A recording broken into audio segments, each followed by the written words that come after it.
one of the major issues, and it's a holdover from sort of colonial Victorian, is the issue of sexual preference in many African countries. In Kenya, to be gay, the LGBT community is illegal. They just want to have equal rights, the same privacy and equality as all other Kenyans do.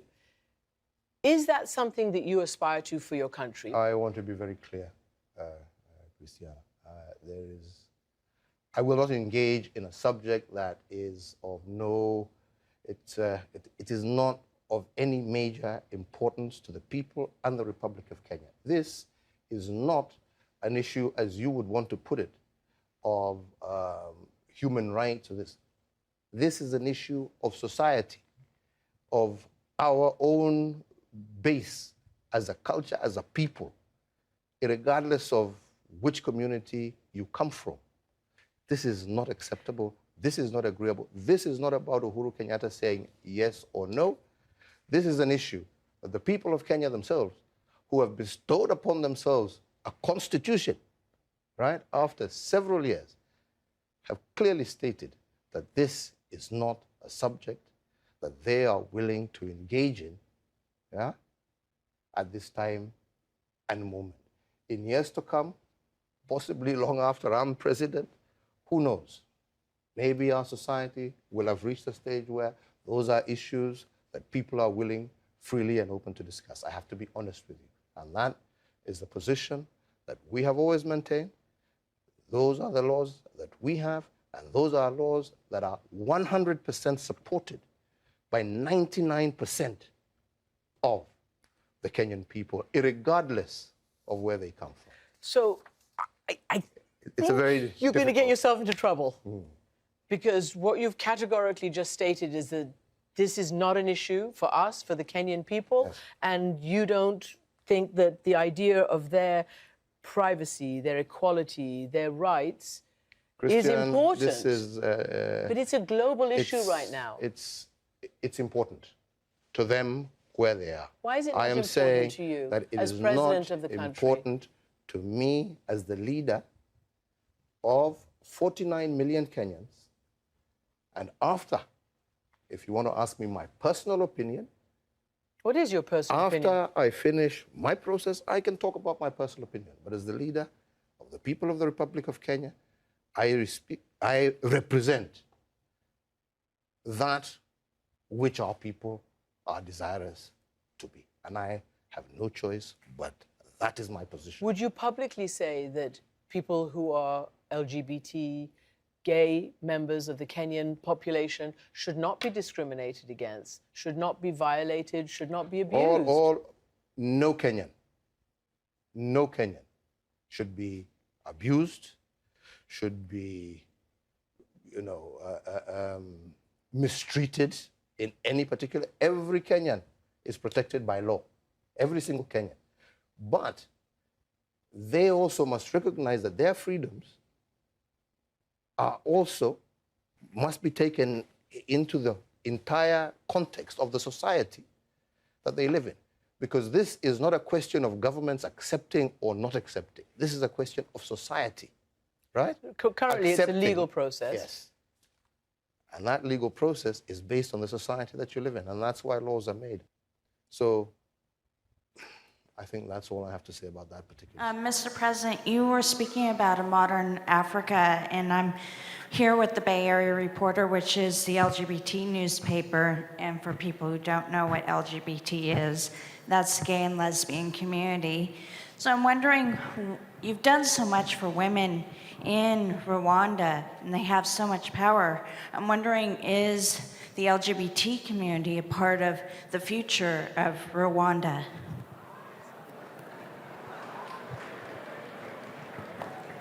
Well, I don't know if I understood what you just asked, but I guess I understand. I have understood. But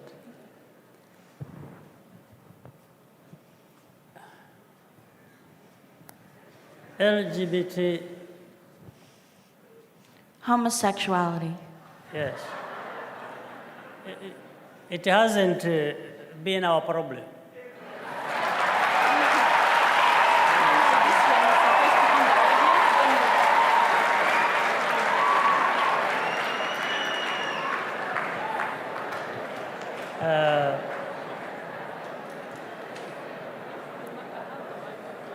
And we don't intend to make it a problem.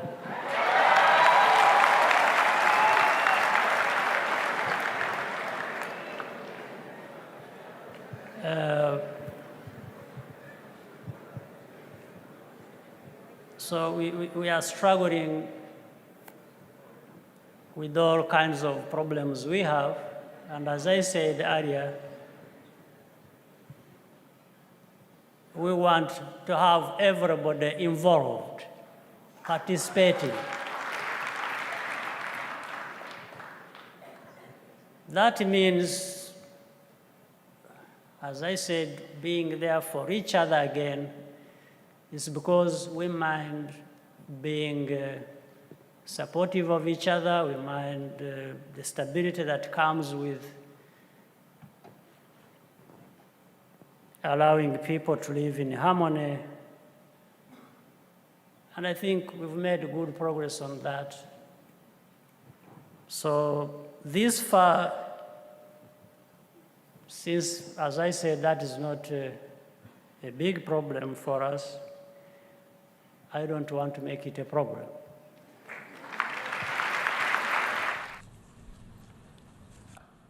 Nowhere does the Charter arrogate the right to some to sit in judgment over others in carrying out this universal obligation.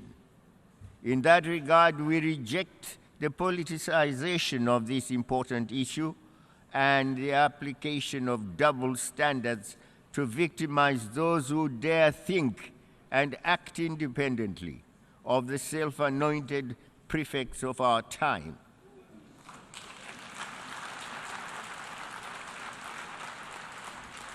We equally reject attempts to prescribe new rights that are contrary to our values, norms, traditions, and beliefs. We are not gays. Towards Agenda 2063, unquote. We reiterate our unwavering support to the just cause of the Palestinian people. Do we agree, Mr. United States? We also reiterate that lasting peace in the Middle East can only be achieved through negotiations to achieve a two-state solution based on the pre-1967 borders. We are concerned by the increase in tensions in that region and urge the United Nations to assume its responsibility and bring an end to this senseless conflict. University of Science and I've also read of the tragedy and loss of life in the Mediterranean. The majority of the affected people are from Syria or from other countries devastated by conflict and instability induced in great part by the destabilization policies of external forces. This tragic situation could have been avoided through the respect of the independence of other countries and non-interference in their internal affairs. You said a little earlier on about freedom of expression. So I want to ask you about what is happening in your country and homosexuality, for example, which I believe is illegal and it's punishable. I mean, why is homosexuality still illegal in your country?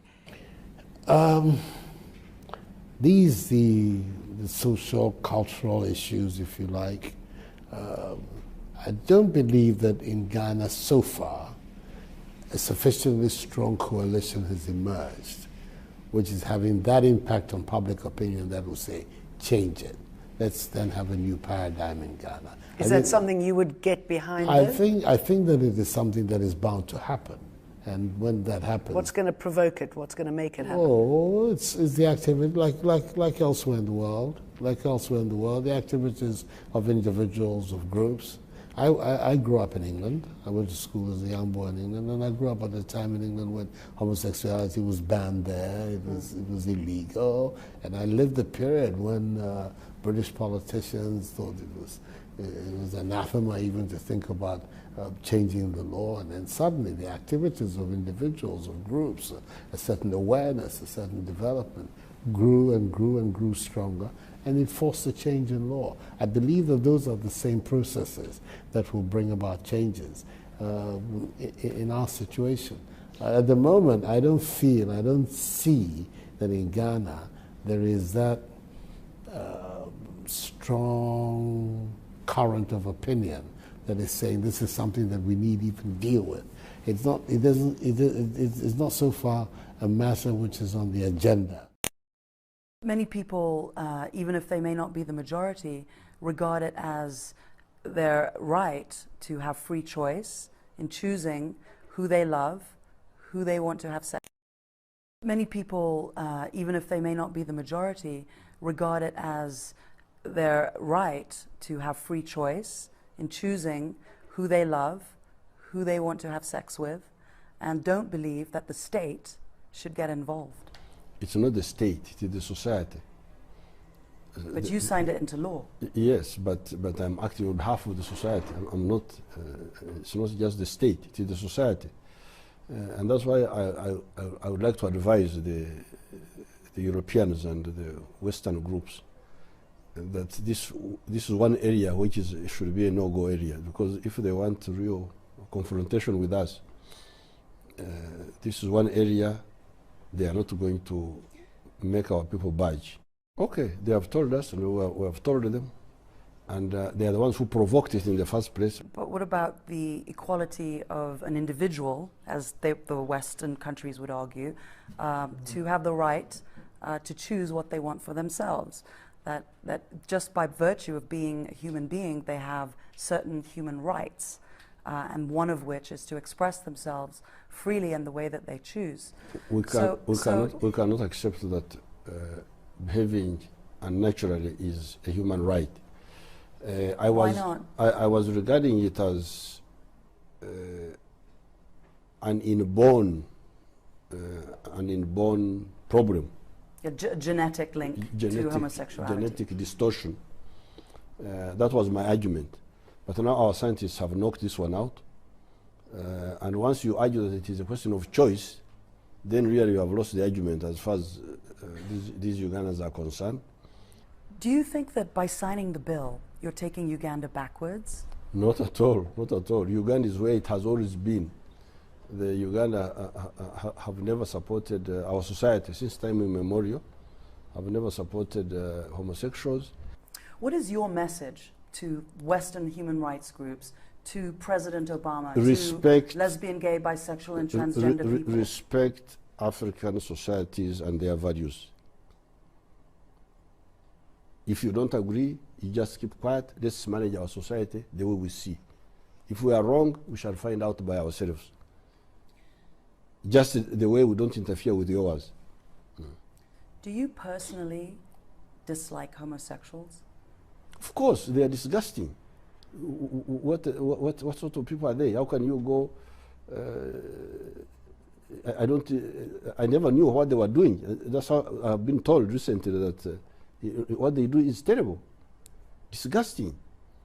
But I was ready to ignore that if there was proof that that's how he's born, abnormal. But now the proof is not there.